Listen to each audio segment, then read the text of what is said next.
नमस्कार, मैं हूं गरिमा वाजपेयी और आप देख रहे हैं के न्यूज इंडिया। के न्यूज का खास कार्यक्रम देवभूमि के दंगल में आप सभी का स्वागत है। और आज देवभूमि के दंगल में हम बात करेंगे पूरी तैयारी कब मिलेगी जिम्मेदारी।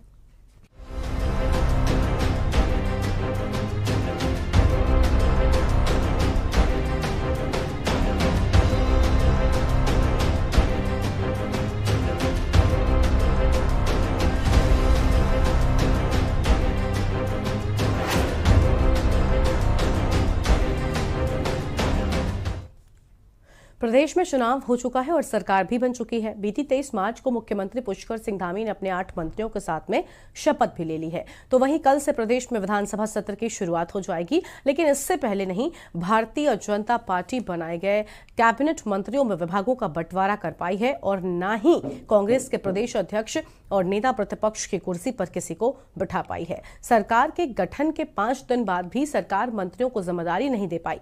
भाजपा सरकार के कार्यकाल का यह पहला सत्र होगा जिसमें मंत्री तो शामिल होंगे, लेकिन किस विभाग की जिम्मेदारी किसे मिलेगी इस पर अभी कुछ साफ नहीं हो रहा है। और वहीं कांग्रेस के सामने भी यही सवाल है कि सदन में बिना नेता प्रतिपक्ष के सदन की कार्रवाई किस तरह से सुचारू रूप से चलेगी। इसी को लेकर आज हम चर्चा करेंगे, लेकिन उससे पहले हमारी एक खास रिपोर्ट देखिए।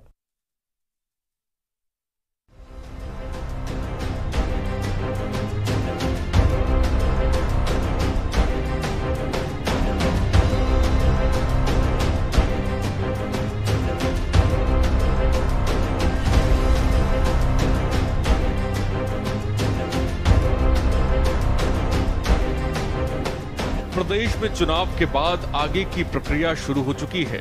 मुख्यमंत्री और 8 कैबिनेट मंत्रियों के शपथ देने के बाद अब सबकी नजर इस बात पर टिकी है कि चुने गए कैबिनेट मंत्रियों में से किसे और कब कौन सी जिम्मेदारी मिलती है। हालांकि भाजपा मुख्यमंत्री की घोषणा के बाद 8 मंत्रियों के चेहरे साफ कर चुकी है, लेकिन अभी तक ये सस्पेंस बना है कि आखिर धामी सरकार में मंत्रियों को विभाग का बंटवारा कब किया जाएगा।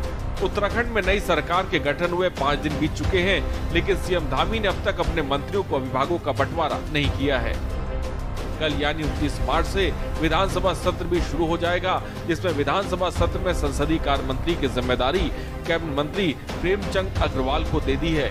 लेकिन विभागों के बंटवारे कब होते हैं, इस पर सबकी निगाहें टिकी हैं। शपथ लेने के बाद मंत्री भी अपने रुतबे का प्रयोग नहीं कर पा रहे हैं, क्योंकि उनके पास अभी तक कोई विभाग नहीं है और न ही कोई काम। इसके अलावा प्रदेश में विभागों में खाली कुर्सी के चलते काम अधूरे पड़े हैं। प्रदेश के स्वास्थ्य कर्मी आंदोलन कर रहे हैं, क्योंकि 31 मार्च को उनका अनुबंध पूरा हो रहा है और वे आगे अपनी नियुक्ति को नियमित करने की मांग कर रहे हैं। लेकिन स्वास्थ्य मंत्री की खाली कुर्सी के चलते उन पर कोई फैसला नहीं किया जा सकता। जहां एक तरफ भाजपा कैबिनेट मंत्रियों में विभागों को बंटवारा नहीं कर पा रही है, तो दूसरी तरफ कांग्रेस भी प्रदेश अध्यक्ष और नेता प्रतिपक्ष की जिम्मेदारी देने में देरी कर रही है। कांग्रेस का कहना है कि जल्द ही जिम्मेदार शख्स को ही ये जिम्मेदारी दे दी जाएगी। इस तरह कांग्रेस भाजपा पर ये सवाल खड़े कर रही है कि सत्ता में बैठे भाजपा सरकार अपने मंत्रियों पर विभागों का बंटवारा नहीं कर पा रही है। संभवतः ऐसी आशा कर रहे हैं कि देर रात तक आज संभव है। जहां तक नेता प्रतिपक्ष का चयन नहीं कर पाई कांग्रेस, और नेता प्रतिपक्ष का ही चयन करने का विषय नहीं है, कांग्रेस में प्रदेश अध्यक्ष तक नहीं है। कल से हाउस शुरू होना है, तो हम तो चाहते हैं कि मजबूती के साथ जो है हमारा जो प्रतिपक्ष है, जो मैंडेट कांग्रेस को विपक्ष में बैठने का दिया है, मुख्य विपक्षी दल है, उनका नेता विरोधी दल का नेता भी चयनित हो जाए, कांग्रेस को उसके प्रदेश अध्यक्ष भी मिल जाए, जिससे कि प्रतिपक्ष अपनी रचनात्मक, सकारात्मक, सुझावात्मक और आंदोलनात्मक भूमिका अगर आवश्यकता पड़ती है तो उसमें आए। आखिर देवभूमि उत्तराखंड का भला होना है, एक सजग और एक रचनात्मक विपक्ष की आवश्यकता है। लेकिन कांग्रेस में सिर्फ उटव्वल इस कदर बढ़ गया है कि 19 सीटें मिलने के बाद भी इतनी कम सीटें उनको मिली, इतना मैंडेट उनके पक्ष में नहीं रहा, फिर भी वहां सिर्फ उटव्वल हो रहा है। आप फर्ज कीजिए अगर कांग्रेस को 35 विधायक मिल जाते तो कांग्रेस का क्या हाल होता। ये नेता प्रतिपक्ष और अध्यक्ष का फैसला जल्दी हो जाएगा। और ये सवाल हमारा बड़ा है कि जिनको चुन के भेजा हुआ है 47 लोग की विधायकों की जिनकी सरकार बनी है, उन लोगों ने तो अपने मंत्रिमंडल वालों को शपथ तो दिलवा दी, उनके तो अभी तक मंत्रियों को पोर्टफोलियो तक नहीं मिला है। हमारा तो हम लोग तो अपोजिशन में, हम लोगों का 1-2 दिन में रिजल्ट आ जाएगा, लीडरशिप डिसाइड करेगी। लेकिन जो जीते थे, जिन्होंने शपथ ले ली, उनको पोर्टफोलियो तक नहीं मिला, ये तो सवाल उनसे किया जाना चाहिए। वहीं भाजपा की ओर से ये कहा जा रहा है कि शपथ के बाद सीएम धामी शपथ ग्रहण समारोह में शामिल होने और राष्ट्रपति आगमन के चलते काफी व्यस्त चल रहे हैं। जल्द ही कैबिनेट का बंटवारा कर दिया जाएगा। कुल मिलाकर भाजपा और कांग्रेस दोनों ही सोच समझकर जिम्मेदारियां जिम्मेदार शख्स को सौंपना चाहते हैं, क्योंकि मजबूती के साथ आगामी चुनाव के लिए कांग्रेस भी सोच समझकर प्रदेश अध्यक्ष और नेता प्रतिपक्ष चुनना चाहती है। वहीं चुनाव के 12 दिन बाद मुख्यमंत्री की घोषणा करने वाली भाजपा भी मंत्रियों में विभागों के बंटवारे को लेकर मंथन कर रही है। अब देखना ये होगा कि किसे कब और कहां जिम्मेदारी मिलती है।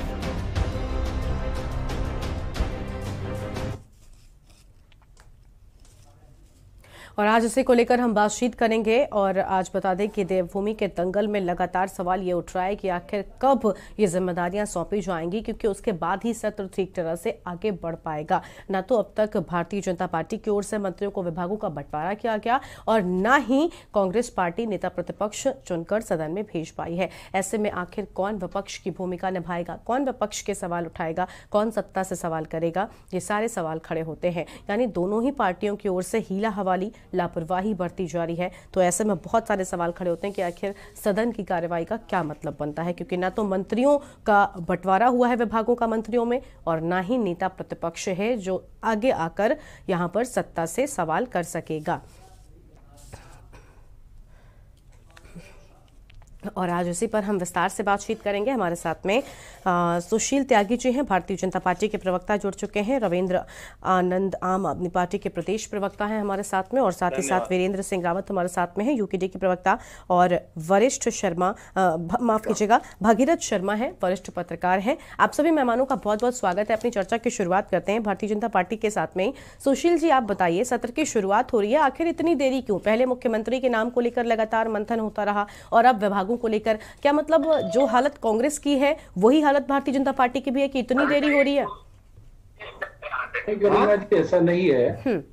भारतीय जनता पार्टी उत्तराखंड की जनता ने जिस विश्वास के साथ इतना बड़ा जनमत दिया है, उतनी बड़ी जिम्मेदारी का निर्वहन अगले 5 वर्षों तक भारतीय जनता पार्टी को करना है। माननीय मुख्यमंत्री जी शपथ ग्रहण के बाद बहुत कई राज्यों के शपथ ग्रहण समारोह में शामिल हुए।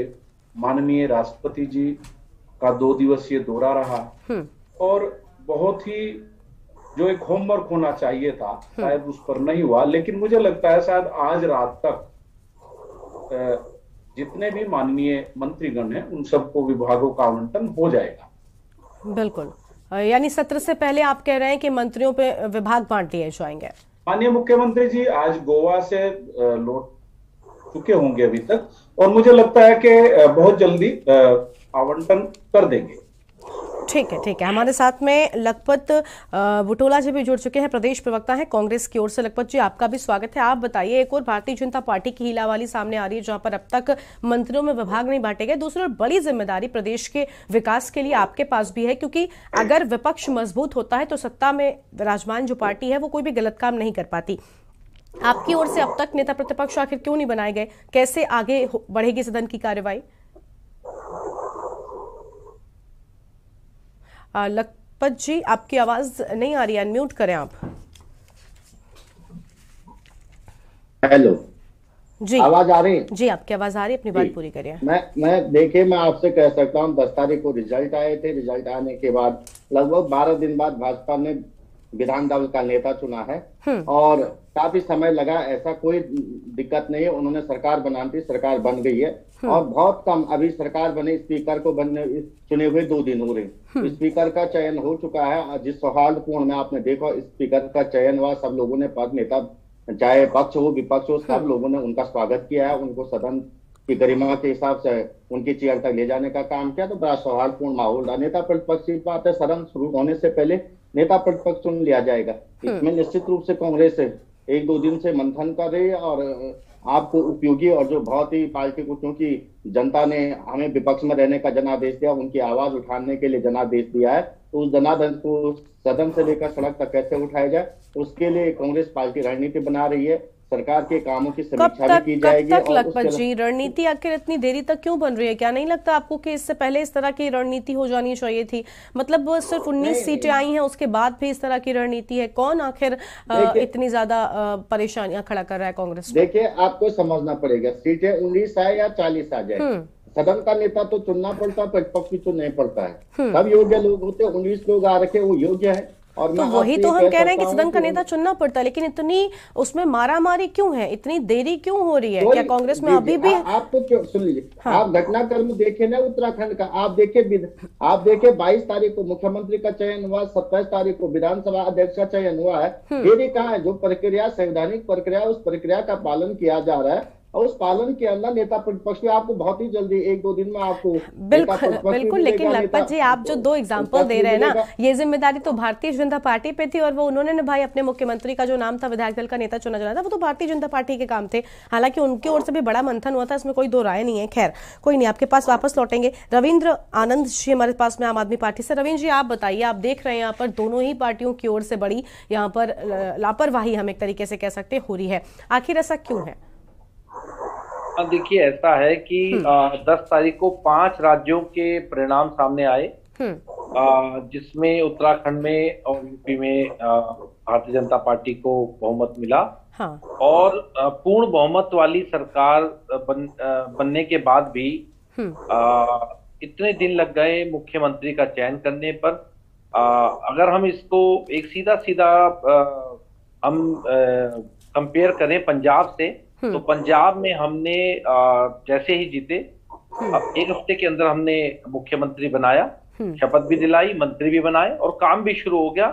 जनहित के कार्य भी करने लग गए, बहुत सारे काम भी कर दिए हैं।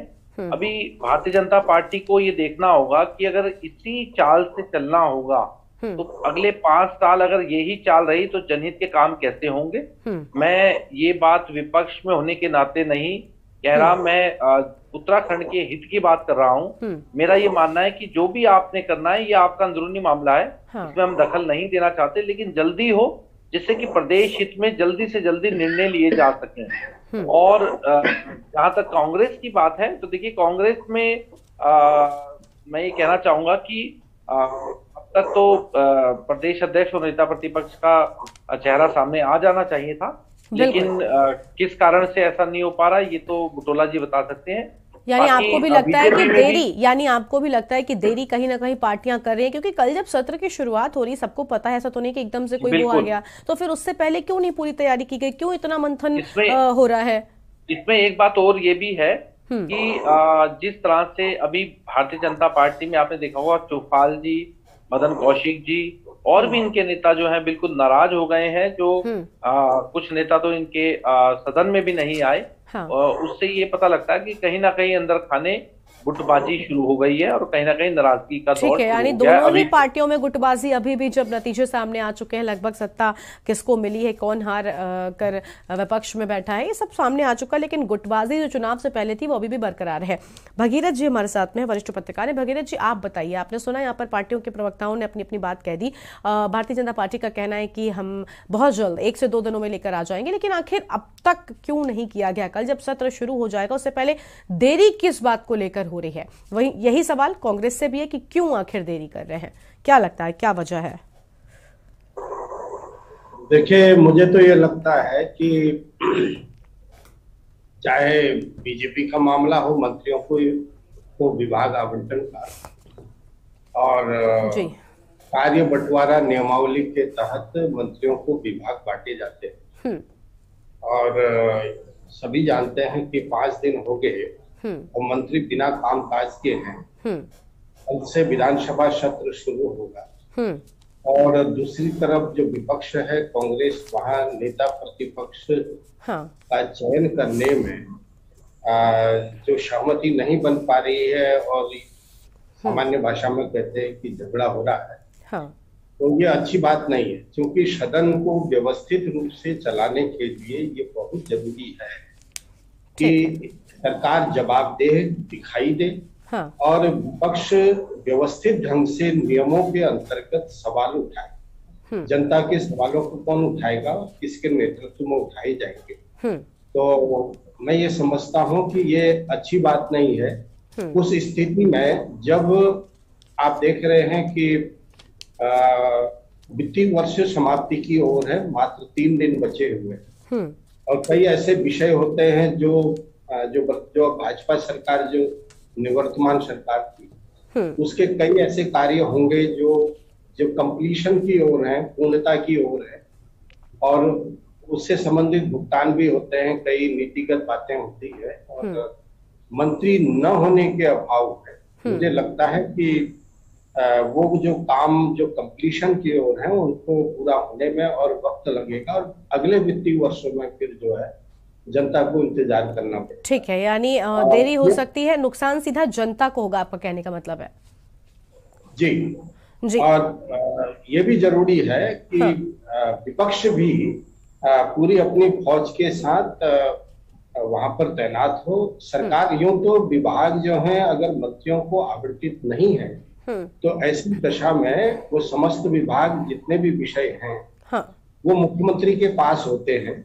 हालांकि सदन में व्यवस्था बनाने के लिए संसदीय कार्य मंत्री और विधायी के मंत्री को कार्य बंटवारा किया गया है, लेकिन जब कोई सवाल होंगे, अल्पसूचित प्रश्न आएंगे, कोई तात्कालिक महत्व के विषय आएंगे, विपक्ष द्वारा उठाए जाएंगे तो कोई विभागीय मामले होंगे तो उसमें दिक्कत जरूर आएगी। मान लिया आज साय तक, रात्रि तक विभागों का आवंटन हो भी जाता है तो कल अब इतने अल्प समय में जिसको नया विभाग कोई मिलेगा तो वो कैसे, क्यों कर, कहाँ तैयारी कर पाएगा।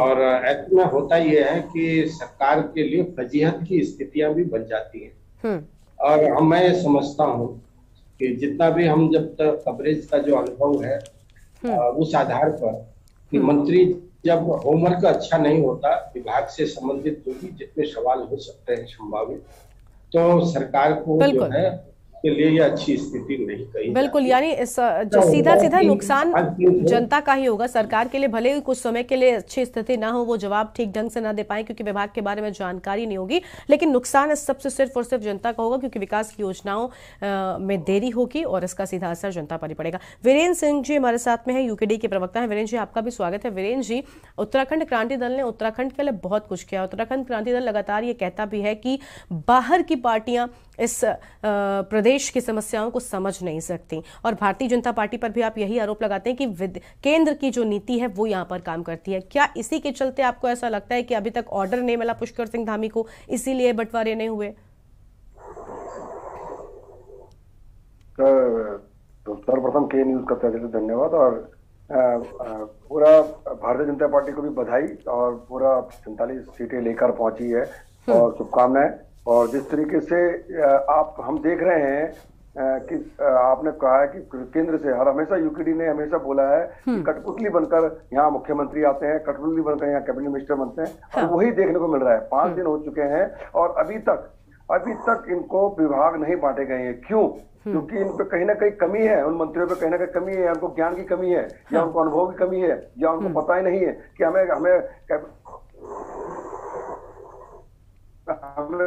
मंत्री पद तो मिल जाएगा, हमें कैबिनेट विभाग तो मिल जाएंगे, पर हम करेंगे क्या, कैसे हम अधिकारियों के साथ वार्तालाप करेंगे, कैसे हम हैंडल करेंगे। तो ये दुर्भाग्य हमारे उत्तराखंड का 21 साल से मिल रहा है, देख रहे हैं हम लोग। और क्योंकि आज भी ये स्थिति है कि आप देखिए कल वो सदन है और सदन की आज 5 दिन हो चुके हैं। हमारे बीजेपी के प्रवक्ता जी कह रहे हैं कि भाई अभी इधर जा रहे हैं, उधर जा रहे हैं हमारे मुख्यमंत्री जी।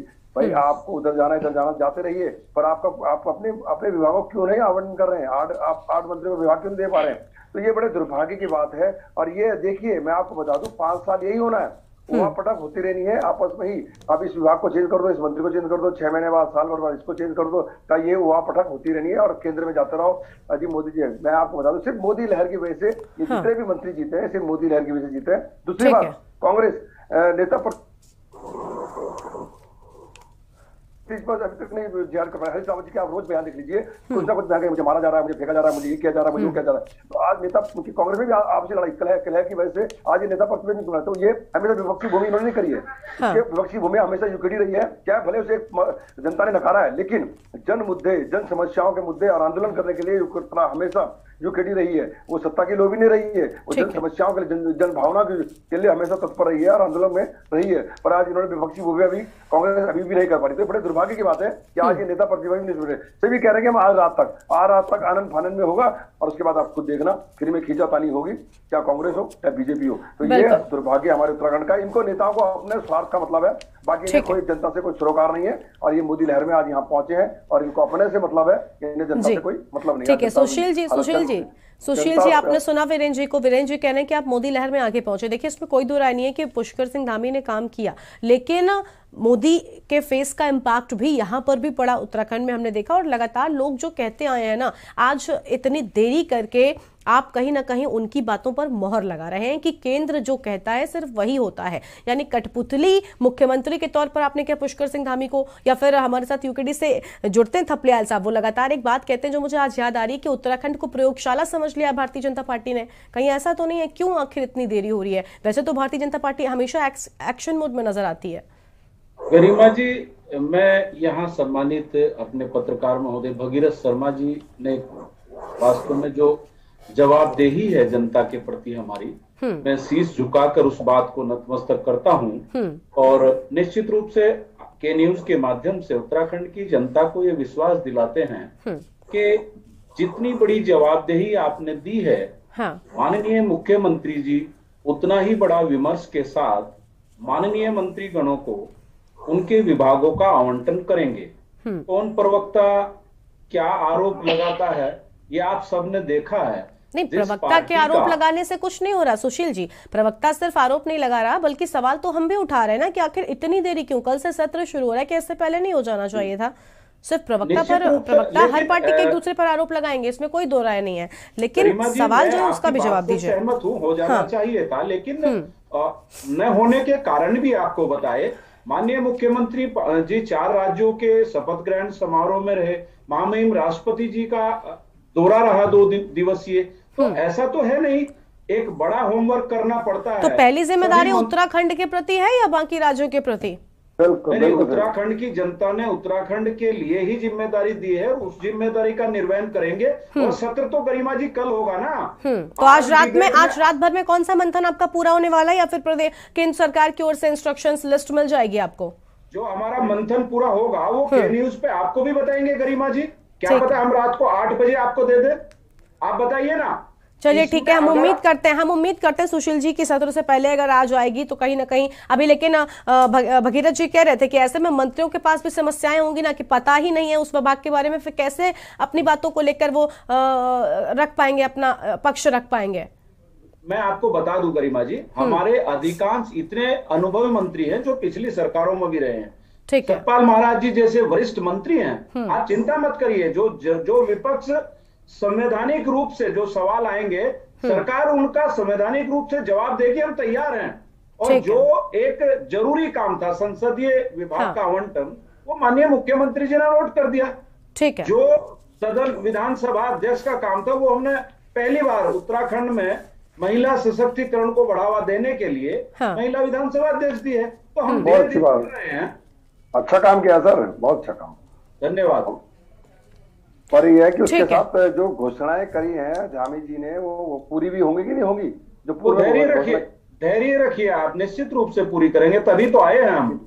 नहीं, ये भी ठीक है, नहीं हम भी यही चाहते हैं कि सब पूरा हो, सब चीजें सही से हो। आप सत्ता पक्ष में बैठे लोग सही तरह से अपनी योजनाओं को आगे लेकर जाएं, और विपक्ष में बैठे लोग जो कमियां हैं वो जरूर सामने लेकर आएं, और सत्ता पक्ष से सवाल भी करें, तभी सही तरह से किसी प्रदेश का विकास संभव है। लखपत जी आप बताइए, सुशील जी के लिए एक और सवाल है, लेकिन थोड़ी देर बाद पूछूंगी आपसे सुशील जी। लखपत जी फिलहाल आप बताइए, क्या अभी भी आपसी लड़ाई जो है वो कांग्रेस में चल रही है? क्या अभी भी हरदा नाराज है, प्रीतम सिंह नाराज है, गुटबाजी अभी भी चल रही है, इसीलिए नेता प्रतिपक्ष बनाने में भी इतनी देरी हो रही है? क्योंकि आप तो सत्ता में नहीं आए, फिर इतनी देरी क्यों हुई? क्यों आखिर शीर्ष नेतृत्व इतनी देरी कर रहा है आपका भी? देखिए, आप एक चीज को समझ लीजिए, मैं दो बातें आपसे कह सकता हूँ। पहली बात तो यह है कि आपको बहुत बहुत धन्यवाद, आप नेता प्रतिपक्ष की चिंता करें। हमारी मीटिंग हो रही, विधायक बैठे हुए हैं, आज ही मुझे लगता है कि इसका चयन हो जाए। जहां तक अच्छा, जिससे भी सवाल करो ये कह रहा है कि आज जब हमने मुद्दा उठा दिया तो आप दोनों ही लोग कह रहे हैं कि आज ही हो जाएगा, आज ही हो जाएगा। जो कुछ आज ही होना है बस। तो लास्ट मोमेंट का इंतजार कर रहे थे सभी लोग कि जब लास्ट मोमेंट आएगा तभी हम अपने नाम की घोषणा करेंगे। सुन लीजिएगा, मैं आपसे कोई सरोकार नहीं। आपने जहां तक लड़ाई झगड़े की बात की है, लड़ाई झगड़े की बात में मैं आप कैसे, ये भाजपा थोड़ी कि मोदी जी अमित शाह जी जिसको दे दें उसी को स्वीकार कर दे। त्रिवेंद्र कब बने का भट्टे किसी को पता नहीं, तिराज जी कब बने का भट्टे किसी को पता नहीं। ये अनुभव की बात कर रहे थे, कर्नाटक में बहुत अनुभवी मंत्री है।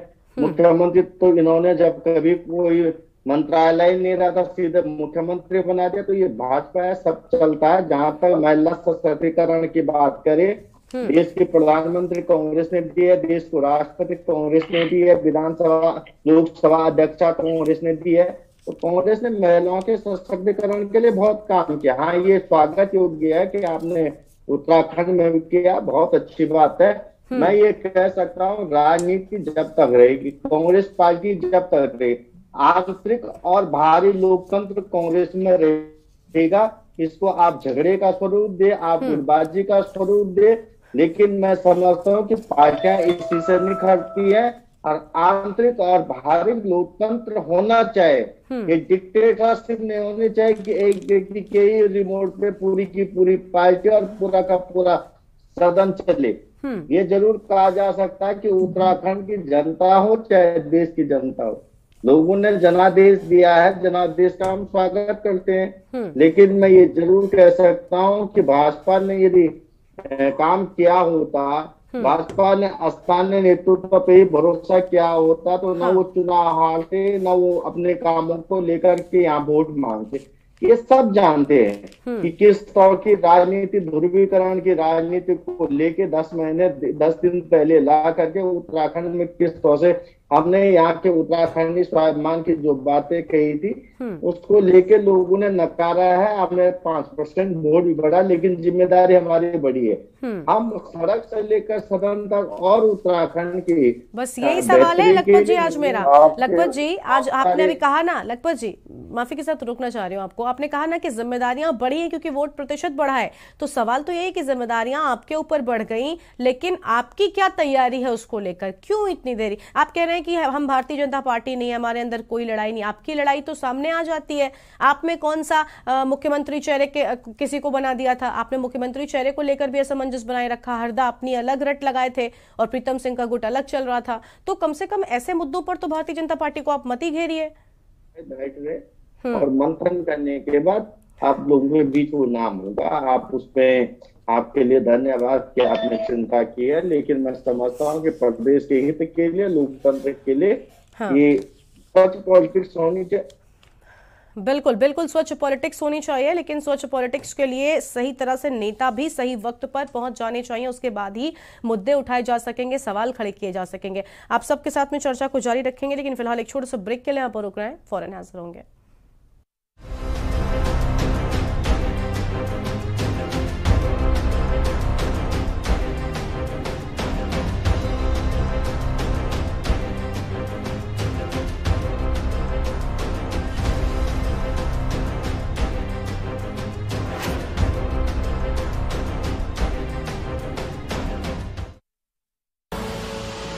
देख रहे हैं के न्यूज, खबरों का सारथी। जुबान के लिए उड़ चला गैरों की ज़मीं पर, खुशबू अपने पन की ढूंढता। दूर कितना भी जा, इस जुबान से दूर ना जा पाओगे। विमल, बोलो जुबान केसरी।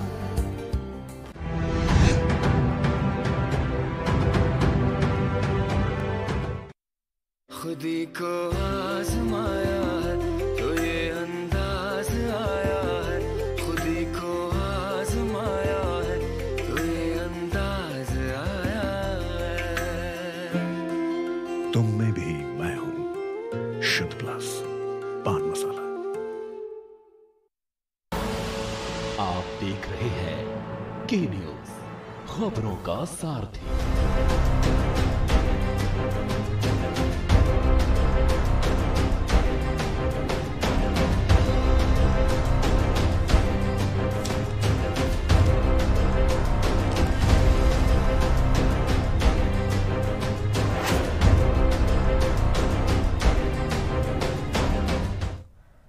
ब्रेक के बाद आप सभी का स्वागत है। आज हम बात कर रहे हैं पूरी तैयारी कब मिलेगी जिम्मेदारी को लेकर। हमारे साथ में मेहमानों का खास पैनल लगातार मौजूद है। एक बार फिर से अपनी चर्चा की ओर वापस चलते हैं। अभी आप सुन रहे थे लखपत जी को, जहां पर उन्होंने कहा कि बहुत जल्दी यानी आज रात तक ही हो सकता है कि चेहरे जो है वो सामने आ जाए, कौन नेता प्रतिपक्ष होगा कांग्रेस की ओर से ये सामने आ जाए, और भारतीय जनता पार्टी की ओर से मंत्रिमंडल में कौन सा विभाग किस मंत्री को सौंपा जाएगा ये भी सामने आ सकता है। लेकिन रविंद्र जी, आप अभी सुन रहे थे दोनों ही प्रवक्ताओं को, आपको क्या लगता है क्यों आखिर ये लोग देरी कर रहे हैं? जो वजह दे रहे हैं ये दोनों ही पार्टियों के लोग, चाहे बीजेपी हो या कांग्रेस हो, आपको लगता है ये ठीक है या फिर वजह कोई और ही है इतनी देरी की? देखिए गरिमा जी, जहाँ तक मैं समझ पा रहा हूँ और सच्चाई भी है कि कहीं ना कहीं दोनों ही पार्टियों में सिर फुटबॉल है। और मैं कहूँगा ये अपना माइक म्यूट कर लें, आवाज आ रही है, कौन बोल रहे हैं बीच में ना? जी जी, आप लिखो तो नंबर लिखो, बीच में कोई बोल रहे हैं, इनको ये नंबर दो। हेलो, बोलना मेरा नाम लेना है। बिल्कुल बिल्कुल, रविंद्र जी आप अपनी बात पूरी करिए। लखपत जी आप अनम्यूट कर लें। लखपत जी आप म्यूट कर लें। लखपत जी आप म्यूट कर लें, जब आपसे सवाल करूं तब आप अनम्यूट करिएगा। जी जी जी जी, अब गरिमा जी देखिए, दोनों ही पार्टियों के नेताओं में सिर फुटबॉल है। कल की सभी प्रमुख समाचार पत्रों में अगर आप देखेंगे, इनके भारतीय जनता पार्टी के वरिष्ठ नेता चौपाल जी, इनके बंशीधर भगत हों या इनके मदन कौशिक जी हों, सब नाराज हैं और सब इस समय ये सोच रहे हैं कि हम क्या करें, क्योंकि कुछ किया तो जा नहीं सकता पार्टी से। नाराजगी क्यों है? नाराजगी क्यों है? मुख्यमंत्री नाराजगी इसलिए है कि उनको मंत्री नहीं बनाया गया मंत्रिमंडल में, क्योंकि वो तीनों पिछली बार मंत्रिमंडल में रहे हैं। हाँ। इस बार उन्हें मंत्रिमंडल में नहीं लिया गया, तो इसको लेकर के नाराजगी है और उनके कार्यकर्ताओं में भी नाराजगी है। और यही नाराजगी का जो नाराजगी है यही कारण बनेगी आगे चल करके, जो इनमें राग द्वेष उत्पन्न होंगे, जो सिर्फ फुटबॉल होंगे और एक दूसरे के खिलाफ जो बयानबाजी पिछले 5 साल से हम देखते आए। भारतीय जनता पार्टी के नेताओं ने एक दूसरे पर ही अपनी पार्टी पर ही सवाल उठाए हैं। इनके खुद जो विधायक रहे हैं उन्होंने अपनी पार्टी पर सवाल उठाए। तो मुझे लगता है कि देखिए सामंजस्य नहीं है पार्टी के अंदर, इसीलिए ये देरी हो रही है। देरी होने का कारण भी यही है कि अगर अच्छे अच्छे विभाग किसी दूसरे को दे दिए गए तो कोई दूसरा उस पर आपत्ति ना उठा दे, तो इसलिए ये बिल्कुल लास्ट मोमेंट पे आकर के पत्ते खोलते हैं, जिससे कि चीजों को मैनेज किया जा सके। ठीक है, यानी आपको लगता है कि यहाँ पर गुटबाजी जो है वो दोनों ही पार्टियों में है। बीजेपी में भी मंत्रिमंडल में जगह किसको मिलेगी, कौन सा विभाग किसको मिलेगा, इसको लेकर नाराजगी कहीं ना कहीं है। भगीरथ जी आप बताइए, क्योंकि मुख्यमंत्री चेहरे को लेकर भी बहुत सारे नाम उत्तराखंड में आगे चल रहे थे, बहुत सारे सीनियर लीडर्स हैं, भले ही पुष्कर सिंह धामी का नाम सामने आया हो, तो क्या वो लोग भी नाराज हैं जिनको मुख्यमंत्री नहीं बनाया गया? क्या वो चाहते हैं कि मंत्रिमंडल में कोई बड़ा विभाग उनको दिया जाए? क्या इन सब वजहों से ही इतनी देरी कर रही है भारतीय जनता पार्टी, आपको लगता है? देखिए, अब राजनीति कोई समाज सेवा के लिए तो होती नहीं है। बिल्कुल। तो सभी लोग चाहते हैं जो विधायक बने हैं कि मंत्री बने, मुख्यमंत्री बने। अब तो जो भी विधायक बनता है वो मुख्यमंत्री भी बनना चाहता है, मंत्री भी। तो ये अलग बातें हैं, लेकिन चूंकि जो विषय है, जो कंटेंट आपका है और वो समसामयिक भी है और वो इस नजरिए से बहुत महत्वपूर्ण है कि जब विधानसभा सत्र कल शुरू होगा राज्यपाल के अभिभाषण के बाद, और कई महत्वपूर्ण विषय, चूंकि ये फाइनेंशियल ईयर की क्लोजिंग हो रही है, बिल्कुल, तो हो सकता है कि कई, चाहे सत्ता पक्ष के विधायक हों चाहे विपक्ष के हों, कई सवाल होते हैं और जनता के प्रति उनकी जवाबदेही है और वो कुछ कहना चाहेंगे, कुछ सुनाना चाहेंगे सरकार को। तो ऐसी, मैंने पहले भी कहा कि असहज स्थितियां न बने। अच्छा होता कि ये समय पर विभागों का आवंटन हो जाता और जवाब देने की स्थिति में होते हैं। और पिछले 5 साल जब सरकार रही, मैं बीच में भी कह रहा था, कोशिश कर रहा था कहने के लिए कि कई मंत्री जो हैं, जो पॉइंटेड क्वेश्चन थे और उन पर जो सप्लीमेंट्री क्वेश्चन होते थे उनके जवाब नहीं दे पाए, जिस वजह से निरस्त करने को, तो वो सरकार के लिए बड़ी अच्छी फजीहत वाली स्थिति होती है। तो हम भी चाहेंगे कि सरकार पूर्ण बहुमत की है और वो एक ऐसा लगे सदन में, क्योंकि लोकतंत्र का मंदिर सदन ही है, वहाँ ये प्रतीत होना चाहिए कि सरकार जनता के प्रति जवाबदेह है और जिम्मेदार है। तो ये स्थितियां आनी चाहिए। सरकार किसी की भी हो, सरकार सरकार होती है और सबकी होती है, तो इसलिए इसको बहुत हल्के में नहीं लेना चाहिए। और 3 दिन है, ये बड़े महत्वपूर्ण हैं और काफी कुछ अगर अच्छा हो, सरकार अपना विजन, जैसा कि जो चुनाव में जो वादे किए गए थे और जो दृष्टि पत्र भारतीय जनता पार्टी का था, उन पर सरकार भी अपना कुछ जो है, जो अपनी संकल्पबद्धता जाहिर करना चाहे, तो वो बड़ा महत्वपूर्ण विषय है। और जनता को भी उम्मीद होगी कि सरकार कितना कृत संकल्पित दिखाई देती है अपने चुनाव में किए गए वादों के प्रति। तो इसलिए जो देरी हो रही है, मैं इसलिए कह रहा हूँ, बाकी हम इधर उधर की बातों में जो राजनीतिक बातें हैं वो तो होती रहेगी। और वैसा ही कांग्रेस में भी है, वहां भी सिर्फ डबल की स्थिति है। वो चुनाव से पहले भी आपस में क्षत्रप लड़ रहे थे, चुनाव में भी चुनाव से ज्यादा क्षत्रप आपस में लड़ रहे थे, और चुनाव के बाद भी वही स्थितियां हैं। इसलिए नेता प्रतिपक्ष का चुनाव नहीं हो पा रहा है। ठीक है, यानी सिर्फ टोवल है, या आप भी मानते हैं कि कहीं ना कहीं पार्टियों में सिर्फ टोवल जो है वो है, इसी के चलते समस्याएं जो हैं वो आ रही हैं? ये होना चाहिए और समय पर होना चाहिए था। बिल्कुल। तो दुर्भाग्य है कि ऐसा नहीं हुआ। बिल्कुल, यानी दुर्भाग्य है उत्तराखंड का कि ऐसा नहीं हो सका। वीरेंद्र जी, आप बताइए, उत्तराखंड क्रांति दल आखिर इतना पीछे क्यों रह जाता है? वो मुद्दे तो बराबर उठाता रहता है, बीजेपी के भी, कांग्रेस के भी, कि आखिर ये कमियां हैं, ये कमियां हैं। फिर उत्तराखंड की जनता आप पर विश्वास क्यों नहीं जता पाती है? क्योंकि हम देख रहे हैं दोनों पार्टियों की गुटबाजी जो सिर्फ टोवल है वो सामने आती है। फिर क्या कमी कहाँ है आपके पार्टी के जो नेतृत्व में कि आखिर जनता नहीं समझ पा रही आपकी बात?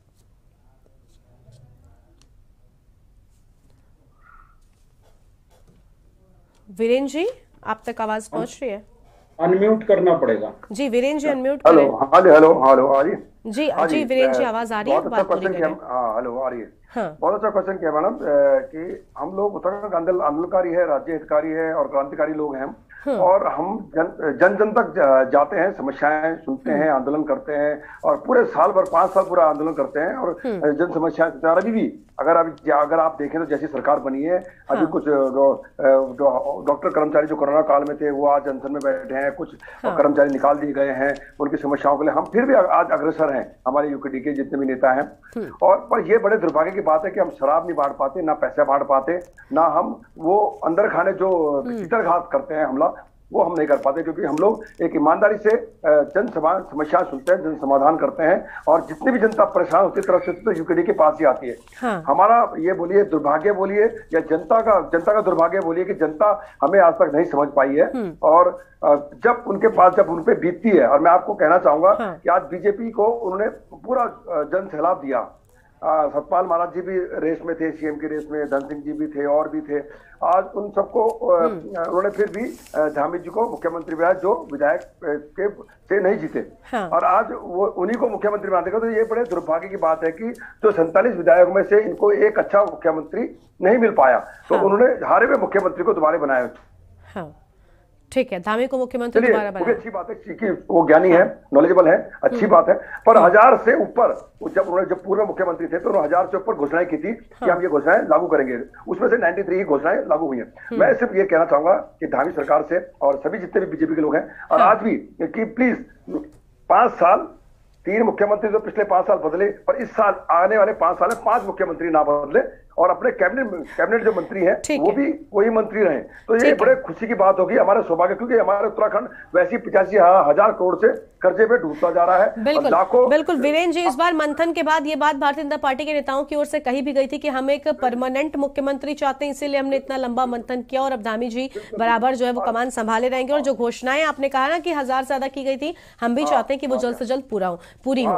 ठीक है, बड़े सौभाग्य की बात होगी। और ये सरकार, अभी आप खुद ही देखना कि कल से ही 3 दिन का समय बचा है ये सत्र खत्म होने में, और 3 दिन में ही ये कितना उवा पटक होगी। और मुझे नहीं लगता कि ये सरकार इतनी लंबी चलेगी, क्योंकि इनमें आपस में ही मतभेद होंगे, खींचातानी होगी, इन्हें जनता से कोई सरोकार नहीं है। दूसरी बात, मैं कांग्रेस के गणेश गोदयाल जी जैसी ही हारे श्रीनगर सीट से, उन्हें तुरंत इस्तीफा दिया और उन्होंने खुद ही यूकेडी के बारे में तारीफ करी। आप खुद देखा होगा आपने भी सोशल मीडिया में कि यूकेडी ही एक पार्टी है जो संघर्ष करती है, संघर्षशील पार्टी है, जो जमीन से लेकर आखिर तक लड़ती है, उन्हें सत्ता में आने का कोई मोह नहीं है। और हम आज भी यूकेडी हमेशा संघर्षशील रहेगी और करती रहेगी, जनता की समस्याओं को दूर करती है। लेकिन जनता को खुद सोचना पड़ेगा कि कब तक आप ये शराब, पैसा और ये जो केंद्र की जो नीति है, सेंटर में जाके आप पॉलिसी लेके आएंगे, वहीं पे टिके रहेंगे, वहीं पे पूछते रहेंगे, वहीं पे आगे बढ़ते रहेंगे। और आज यार नेता प्रतिपक्ष नहीं ढूंढ पा रहे हैं, और कभी भी आज ये 19 विधायक पहुंचे, पर लेकिन वो भी सोच रहे हैं कि अब क्या करें, क्या ना करें,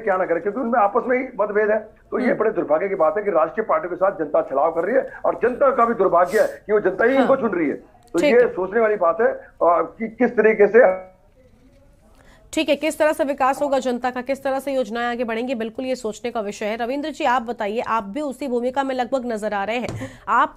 जब आप चुनाव में उतरे तो लोग ये कहते हैं कि तीसरे विकल्प के तौर पर जनता आपको अपना सकती है, क्योंकि लगातार ये मुद्दा उत्तराखंड में उठता आया है कि राष्ट्रीय राजनीति जो है वो भारतीय जनता पार्टी में असरदार रहती है, इसी के चलते वहां पर ठीक तरह से काम नहीं हो पाता, जो स्थानीय मुद्दे हैं, क्षेत्रीय मुद्दे हैं, उनका विकास नहीं हो पाता। लेकिन आपको भी जनता ने ठुकरा दिया, आपकी जो हालत चुनाव में हुई वो हम सब ने देखी। क्या लगता है आपको, क्या भारतीय जनता पार्टी और कांग्रेस पर ही विश्वास जता पाती है उत्तराखंड की जनता? वजह क्या है, क्यों आपको किनारा किया गया? देखिए गरिमा जी, ऐसा है कि किसी भी पार्टी को खड़ा होने के लिए कुछ समय लगता है। भारतीय जनता पार्टी का यहाँ तक पहुंच पाना ये सालों का संघर्ष है, और उन्होंने बहुत संघर्ष किया है। कांग्रेस की अगर बात करें, सबसे पुरानी पार्टी है देश के अंदर, और सैकड़ों सालों का इनका इतिहास है, और आज जिस हाशिए पर हैं वो भी हम जानते हैं। देखिए, पार्टी में ये सब चलता रहता है। हमारी पार्टी को बने महज 8 से 9 साल हुए हैं। हमारी 2 प्रदेशों में आज सरकारें हैं, यह एक बहुत बड़ी बात है। अगर आप आजादी के बाद से देखेंगे तो ये एक ऐसी पहली पार्टी है जिसने 9 साल के कार्यकाल में अपने पार्टी ने 2 राज्यों में सरकारें स्थापित की हैं। और गोवा में हमारी 2 सीटें हैं, और उत्तराखंड में हम ये कह सकते हैं कि हम तीसरे नंबर पर रहे। और हमें ये उम्मीद है कि जैसे हमने पंजाब में भी पिछली बार काम किया था, उसके बाद जनता ने उन चीजों को समझा और इस बार हमें पूर्ण बहुमत से जिता करके भेजा है। मुझे लगता है कि 2027 और उससे पहले, क्योंकि अभी नगर निगम के चुनाव होने हैं। रवीन जी एक सेकंड मेरी बात सुनेगा, उसके बाद जवाब दीजिएगा, उसका भी जवाब आप जोड़ लीजिएगा अपने जवाब में। लगातार ये कहा जा रहा था, उत्तराखंड की जनता कह रही थी कि अगर आम आदमी पार्टी आती है तो दिल्ली मॉडल वो लगातार पेश कर रहे हैं, और उत्तराखंड पहले ही भारतीय जनता पार्टी से परेशान है, केंद्र की नीति से। अगर आप भी आ गए तो दिल्ली मॉडल को उत्तराखंड में लागू कर देंगे, जबकि उत्तराखंड का एक अपना अलग मॉडल है। तो कहीं ऐसा तो नहीं है कि अगर आपकी भी सत्ता आती तो उसी तर्ज पर काम होने लगता? इसी के चलते किनारा किया जनता ने आपसे? देखिए गरिमा जी, ऐसा नहीं है। हमने ये कहा था कि दिल्ली का मॉडल हमने दुनिया के सामने रखा है, अब उत्तराखंड को हम मॉडल बनाएंगे। उत्तराखंड का मॉडल जनता के सामने हम रखेंगे, पूरे देश की जनता के सामने रखेंगे। और जो हमने घोषणाएं की वो जनहित की घोषणाएं थी सारी, जिसमें 300 यूनिट बिजली हमने यहाँ पे भी घोषणा की, पंजाब में भी घोषणा की। पंजाब में हम 300 यूनिट बिजली बहुत जल्द देने जा रहे हैं। हमने जितनी भी घोषणाएं की, चाहे वो यहाँ की हो या पंजाब में की हो, हमने उनको पूरा किया है। और अब हमें पंजाब में बहुत अच्छा काम करना है, दिल्ली में बहुत अच्छा काम करना है, जिससे 2027 के अंदर हम उत्तराखंड में एक बहुत अच्छी सरकार, साफ स्वच्छ सभी की सरकार बना सकें। और जैसे कि वीरेंद्र भाई ने कहा, मैं उनकी बात से पूरी तरह से सहमत हूँ। देखिए, आम आदमी पार्टी ने जो चुनाव लड़ा, अगर आप पूरे चुनाव पर नजर डालेंगे तो हमारे किसी भी प्रत्याशी ने शराब या पैसे का सहारा नहीं दिया। हम जनता के बीच हाथ जोड़ करके गए और हमने वोट मांगे। अगर जनता को लगेगा कि आम आदमी पार्टी को आना चाहिए तो वो 27 में आएगी। अगर फिर भी जनता को नहीं लगेगा तो कोई बात नहीं है, हम जनता के लिए आवाज उठाते रहे हैं। हमने पिछले 2-3 सालों में जनता के मुद्दों को, यानी मेहनत आपकी बरकरार रहेगी। कांग्रेस भले देरी कर रही हो, आप विपक्ष की भूमिका जमकर निभाते रहेंगे उत्तराखंड में। ठीक है, ठीक है। सुना आपने सुशील जी, यहाँ पर लगातार दोनों ही पार्टियों के लोग कह रहे हैं, वीरेंद्र जी हो या फिर रविंद्र जी, वो कह रहे हैं कि हमने शराब और पैसा नहीं बांटा है, इसीलिए हमारी तरफ जनता जो है वो ज्यादा रुख नहीं कर पा रही है। आपके मैंडेट पर सवाल उठा रहे हैं। तो गरिमा जी, रविंद्र जी से आप पूछे कि अगर उन्होंने यहाँ शराब और पैसा नहीं बांटा तो पंजाब में क्या शराब की नदियां बहाई है? पंजाब में क्या दिल्ली का पैसा लूट कर घर घर भेजा है? ये जनादेश का अपमान करना रविंद्र भाई बंद करिए। आप भी एक बढ़ती और चढ़ती हुई पार्टी हैं, जनता के फैसले को स्वीकार करना सीखिए, उसी में आपकी भलाई है। दूसरी बात, ठीक है, आप ट्राई करिए। लोग उत्तराखंड के लोगों ने, जो आपने दिल्ली में उनका अपमान किया था, जब दिल्ली में उत्तराखंड के लोग टिकट मांग रहे थे, आप कह रहे थे कि यहाँ आपकी कोई अहमियत नहीं है, उसका जवाब आपको उत्तराखंड की जनता ने दिया है। अब आप उत्तराखंड की जनता को शराबी बता रहे हैं, और पंजाब में क्या आपने शराब और वो बांटी है? एक बात। दूसरी बात, जैसे यूकेडी के भाई हैं, उनकी चिंता से मैं वाकिफ हूं और उन्होंने हमारे प्रति कहा कि देर हो रही है, मैं स्वीकार भी करता हूं। लेकिन आपका जो मत प्रतिशत उत्तराखंड में घट रहा है, आप उत्तराखंडियत की बात करते हैं और आपका मत प्रतिशत 0, आपकी जमानत जब्त हो रही है। सवाल उठाइए, लोकतंत्र में अच्छा है, लेकिन अपने दल की चिंता भी करना सीखिए। और मैं गरिमा जी आपको बताता हूं कि उत्तराखंड राज्य बनने के बाद यहाँ की जनता ने जिस विश्वास के साथ भारतीय जनता पार्टी को विजयी बनाया है, हम उतनी ही बड़ी जिम्मेदारी और जवाबदेही के साथ जो हमने वादे किए थे, माननीय प्रदेश अध्यक्ष जी और हमारे सभी संगठन के पदाधिकारियों ने वह दृष्टि पत्र पहली कैबिनेट में माननीय मुख्यमंत्री जी को दिया है। और हम निश्चित रूप से जनता के प्रति जवाबदेह होकर उन सभी आकांक्षाओं। अच्छा, घोषणाएं कब पूरी होंगी? आप क्या, मुख्यमंत्री धामी को कहा जाता है कि घोषणा वीर है, वो घोषणाएं कर देते हैं लेकिन पूरी नहीं करते। अभी कह रहे थे कि 1000 में से महज 93 पूरी हुई है। आपसे देखिए, ये जल्दबाजी का सवाल है। किसी भी सरकार को एक टाइम देना चाहिए। मैं आपसे, आपका सवाल वाजिब होगा, लेकिन एक समय सीमा के साथ। अभी सरकार बने हुए मात्र 5 दिन हुए हैं, कल सरकार का सत्र नहीं, इसके पहले भी 5 साल आप ही रहे, भले मुख्यमंत्री बदलते रहे, धामी जी को वक्त कम मिला, तो इतने कम वक्त में इतनी बड़ी बड़ी घोषणाएं क्यों कर दी भाई? क्या है, तभी तो गरिमा जी जनता लेकर आई है आपके चैनल से ही। नहीं, इसके पहले भी हम उत्तराखंड में दूसरी बार सरकार बनाने का सौभाग्य जनता ने दिया, तो हमने जो काम किया है उसी के बल पर तो हम आए हैं।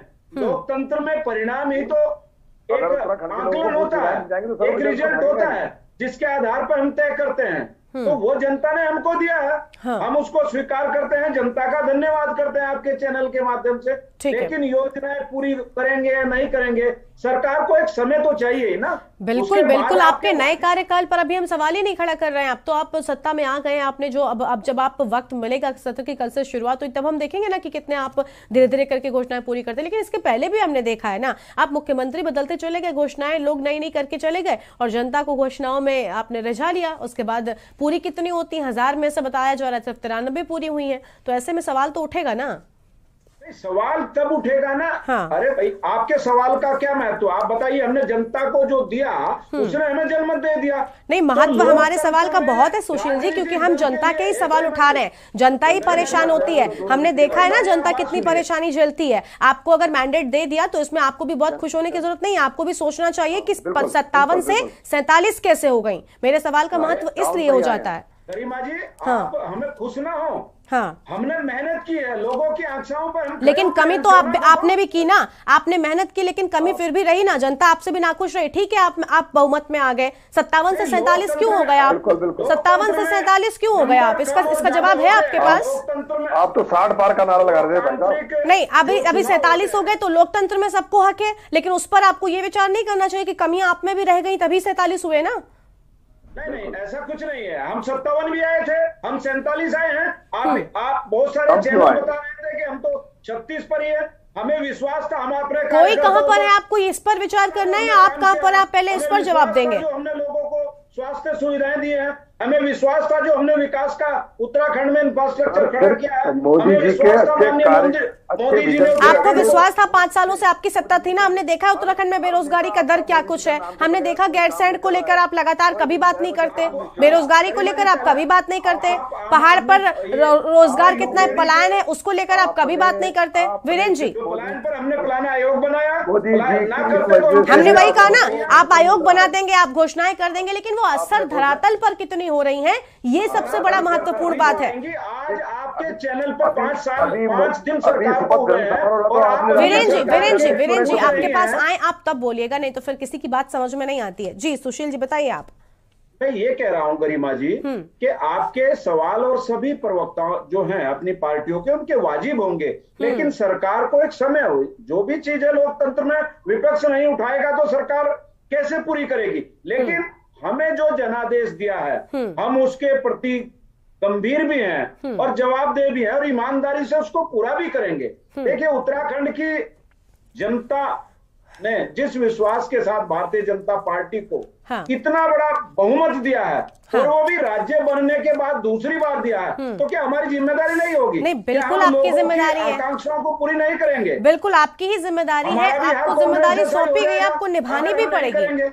ठीक है सुशील जी, एक सवाल का जवाब दे दीजिए, जो उत्तराखंड की मुख्य समस्याएं उनका इस बार निवारण होगा, गैरसैंड को लेकर आप कुछ करेंगे इस बार, बताइए आप। हमने जिम्मेदारी ना, देखिए गैरसैंड का जो मुद्दा था, हमने ही वहां इंफ्रास्ट्रक्चर खड़ा किया, हमने ही ग्रीष्मकालीन राजधानी बनाई। क्यों स्थायी क्यों नहीं बनाया, स्थायी क्यों नहीं बनाया, स्थायी क्यों नहीं बनाया? यही तो सवाल है ना, वो लड़ाई तो इसी की लड़ रहे हैं कि स्थायी राजधानी बनाओ ना।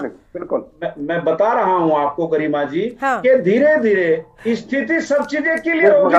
ठीक है, इस बार धीरे धीरे, इस बार आपका ये वाला बहाना भी नहीं चलेगा, क्योंकि खूब 10 से 15 दिनों का मंथन करके पुष्कर सिंह धामी को आप वापस लेकर आए, तो इस बार ये जो एक्सक्यूज देते थे ना कि पूर्ण कार्यकाल नहीं मिला, इस बार वो नहीं चलने वाला। ठीक सुशील जी, आपके पास आएंगे। नहीं चलने वाला तो हम उसको समझते हैं गरिमा जी, निश्चित रूप से हम समझते हैं कि हमारे पास कोई एक्सेस नहीं होगा, हम केवल रिजल्ट देंगे और रिजल्ट के लिए ही हम सारी अपनी जो एक्सरसाइज है उसको कम कर रहे हैं। ठीक है, हम यही उम्मीद करते हैं कि जल्द से जल्द उत्तराखंड के सबसे पहले जो स्थानीय मुद्दे हैं उनका निवारण हो। आप बताइए वीरेंद्र जी, ये जिम्मेदारी निभाने की बात सुशील जी कर रहे हैं, आप बताइए। अभी हमने देखा जैसे ही शुरुआत हुई, सबसे पहले कैबिनेट की बैठक में ही जो फैसला भारतीय जनता पार्टी की ओर से ले आता है ना, वो यूनिफॉर्म सिविल कोड को लेकर आप डिस्कस करना शुरू कर देते हैं। भाई बेरोजगारी पर आप पहले बात करिए ना, आप पहले लोगों की समस्याओं को उठाइए ना, आपने तो यूनिफॉर्म सिविल कोड के साथ शुरुआत की है। तो देखिए मैडम, बीजेपी हर बार नई विजन लेके आती है। अब सिविल कोड का लिया, कमेटी बनाई गई, समिति बनाएंगे। अभी हमने खेल नीति की समिति बना दी, हमने भू कानून की समिति बना दी, हमने राजधानी गैरसैंड की समिति बना दी, हमने स्वास्थ्य की समिति। भाई समिति बनती रहेंगी क्या? धरातल पे कब उतरेंगी? मैं इस समय सिर्फ निवेदन करना चाहूंगा भारतीय जनता पार्टी के सीएम साहब को और सारे नेताओं को अनुरोध भी करना चाहूंगा, निवेदन भी करना चाहूंगा, प्लीज हाथ जोड़कर, ग्रीष्मकालीन में आपकी सरकार आई, ग्रीष्मकालीन में शपथ ग्रहण समारोह आपने राजधानी गैरसैंड में क्यों नहीं किया? आपने देहरादून में क्यों? हर चीज आप देहरादून में क्यों नहीं करते? पहाड़ चढ़ के तो देखिए। बिल्कुल पहाड़ कोई नहीं छोड़ना चाहता है, हर व्यक्ति चाहता है कि नीचे समस्या। हर व्यक्ति देहरादून में ही बैठ के सारी समस्याएं सुनना चाहता है, देहरादून में ही रह के गाड़ियां को अंबार लग जाए। अभी आप देखिए कितनी सारी गाड़ियां खरीद ली गई है, कितना बजट हो चुका है। राजधानी गैरसैंड क्यों नहीं बना रहे आप? तुरंत घोषणा क्यों नहीं कर रहे? आप भू कानून क्यों नहीं ला रहे? आप देखिए भू माफिया कितने उत्तराखंड में चढ़ चुके हैं। आप स्वास्थ्य क्यों नहीं दे रहे गाँव गाँव तक? बुजुर्ग मर रहे हैं वहां पे, आप रोड क्यों नहीं दे रहे? हम ये सिर्फ ये कहना चाहते हैं कि अगर आपको पूरा बहुमत मिला है, पूर्ण बहुमत मिला है, 3 बार 15 आपको 10 साल पहले हो गए और 5 साल अभी और मिल गए, 15 साल आपके राज हो गया है, तो 15 साल में अगर आप उत्तराखंड को वो मूल सुविधा नहीं दे पा रहे तो हमारा अस्तित्व कहाँ है? बिल्कुल अस्तित्व पर सवाल उठाएंगे। सुशील जी आप बताइए, आपकी पहली कैबिनेट की बैठक में वो जो मुद्दा उठता है वो होता है यूनिफॉर्म सिविल कोड का, उसको लेकर समिति बनती है। आपको लगता है कि सबसे बड़ी समस्या यहाँ पर यही है? आपको नहीं लगता कि आपको किसी और चीज को लेकर बात करनी चाहिए थी इस बैठक में? कैबिनेट की बैठक पहली थी, सबकी नजर थी कि इस बार क्या कुछ मिलेगा। आपने यूनिफॉर्म सिविल कोड पर कमेटी बनाने की बात कर दी। बेरोजगारी से परेशान है युवा। गरिमा जी देखिए, माननीय मुख्यमंत्री जी ने चुनाव के बीच कहा था, जब ये विषय चुनाव में आया हाँ। तो उन्होंने कहा था कि हम उत्तराखंड में जो अपना यूनिफॉर्म सिविल कोड कानून है उसको लाएंगे, और हमने वो पहली कैबिनेट में वादा पूरा भी किया। हम रोजगारों की भी चिंता करते हैं, हम स्वास्थ्य की भी चिंता करते हैं। प्राथमिकता क्या होनी चाहिए, प्राथमिकता क्या होनी चाहिए सुशील जी? उत्तराखंड में कौन सी बहुत बड़ी आपदा आ पड़ी थी जिसमें यूनिफॉर्म सिविल कोड से राहत जनता को मिल जाएगी? माननीय वीरेंद्र जी, इनका ऑडियो बंद करिए आप। वीरेंद्र जी आप शांत रहिए, वीरेंद्र जी आप उनको बोलने दीजिए, उनकी भी बात सुनी जाएगी। वीरेंद्र जी अब आप शांत रहिए। जी बताइए सुशील जी। हाँ बताइए गरिमा जी क्या कह रही हैं? सवाल तो यही ना सुशील जी की प्राथमिकता क्या? यूनिफॉर्म सिविल कोड उत्तराखंड में आखिर इतनी जल्दबाजी क्या थी? आपने ठीक है कह दिया, लेकिन पहली कैबिनेट की बैठक से जनता की नजरें आप पर होती हैं। आप खुद उतनी देर से कह रहे हैं कि हम पर एक भरोसा जताया, हमें मैंडेट दिया, हम उम्मीदों पर खरा उतरेंगे। इस तरह से सबसे पहली प्राथमिकता क्या है? आपको क्या लगता है जनता क्या चाहती है आपसे? सब कुछ हो जाएगा? चुनाव के बीच में जिस तेजी के साथ ये मुद्दा आया, माननीय मुख्यमंत्री जी ने बीच चुनाव में जनता उत्तराखंड के लोगों से ये अपील की थी कि हमारी सरकार की पहली कैबिनेट में हम यूनिफॉर्म सिविल कोड लेकर आएंगे। जो जनता से कहा उसको पहली कैबिनेट में पास किया। क्यों कहा? आने वाले 5 वर्षों में जनता की हर समस्याओं को हम उसी भावनाओं के साथ पूरा करने का प्रयास करेंगे। सबसे पहले यही बात क्यों कही? हम यही तो कह रहे हैं ना कि आपकी प्राथमिकताएं क्यों ऐसी नहीं है? आपने आज मंत्रिमंडल को, पहले हमारा टॉपिक ये है ना कि हमने अब तक विभागों का बंटवारा क्यों नहीं किया, यानी जो प्राथमिकताएं हैं उनको किनारे कर दीजिए, बाकी जो बातें हैं उनको अलग आप लेकर चल रहे हैं। सबसे पहली प्राथमिकता क्या होनी चाहिए थी? आपको लगता है उत्तराखंड की जनता में परेशानियां स्थानीय नहीं है? यूनिफॉर्म सिविल कोड की क्या ऐसी जरूरत आ पड़ी कि एकदम से आपको पहली कैबिनेट की बैठक में उसको? क्या गरिमा जी आप नहीं मानती कि हिंदुस्तान में या अपने उत्तराखंड में सभी के लिए एक कानून? हाँ मैं मानती हूँ सुशील जी कि उत्तराखंड ही नहीं पूरे देश में यूनिफॉर्म सिविल कोड लागू होना चाहिए, सब पर एक कानून होना चाहिए। लेकिन सबसे पहले मैं ये चाहती हूँ कि इस समस्या से हटकर मुख्यमंत्री जी ने, भारतीय जनता पार्टी ने जो वादा किया, जो जनता चाहती थी उसको पहली कैबिनेट में लाकर पास किया। सुशील जी जनता पहले चाहती है कि उसके पास रोजगार हो, वो पहले पेट भर पाए, वो रोटी चाहती है, वो अच्छी स्वास्थ्य सुविधाएं चाहती है, वो शिक्षा चाहती है। यूनिफॉर्म सिविल कोड और खासतौर पर उत्तराखंड में वो मुस्लिम बाहुल्य क्षेत्र नहीं है जहां पर आपको बड़ी समस्याएं आ गई थी, जब बड़ा अत्याचार हुआ जा रहा था। महज 13 या 18% मुस्लिम वहां पर है, तो ऐसे में कम से कम इन चीजों पर तो आप ये मत कहिए। और यूनिफॉर्म सिविल कोड सब चाहते हैं, सारी पार्टियों पर जब हमने इस पर डिबेट किया सबने आपका समर्थन दिया, लेकिन सवाल यह खड़ा किया कि सबसे पहली बड़ी बात है कि प्राथमिकता भारतीय जनता पार्टी की क्या थी? पहले रोजगार और पलायन जैसे मुद्दों पर बात आपको करना चाहिए था। सुशील जी वक्त कम है जी, ये है कि हम अगर कोई और विषय लाते तो आप कहती, आपने कहा था यूनिफॉर्म सिविल कोड, नहीं ऐसा कुछ नहीं है, सारी पार्टियों ने इस पर आपका समर्थन करा। सुशील जी वक्त का मैं माफी के साथ आपको रोकना चाहूंगी। सुशील जी वक्त का मैं माफी के साथ आपको रोकना चाहूंगी। उम्मीद यही करते हैं कि अब जब आपकी तैयारी पूरी हो गई तो जिम्मेदारियां भी आप अपने मंत्रियों को सौंप दें ताकि जल्द से जल्द जो सत्र है वो आगे बढ़ सके। आप सभी का बहुत बहुत शुक्रिया आज हमारे साथ जुड़ने के लिए और इस अहम बातचीत का हिस्सा बनने के लिए। तो सवाल यही कि आखिर कब जिम्मेदारियां सौंपी जाएंगी और कब ठीक तरह से उत्तराखंड में सत्र की शुरुआत हो पाएगी, क्योंकि ना तो कांग्रेस ने नेता प्रतिपक्ष का नाम सामने रखा है और ना ही मंत्रियों का विभागों में अब तक बंटवारा हो सका है। तो आज की इस चर्चा में इतना ही। आप देखते रहिए के न्यूज़। नमस्कार।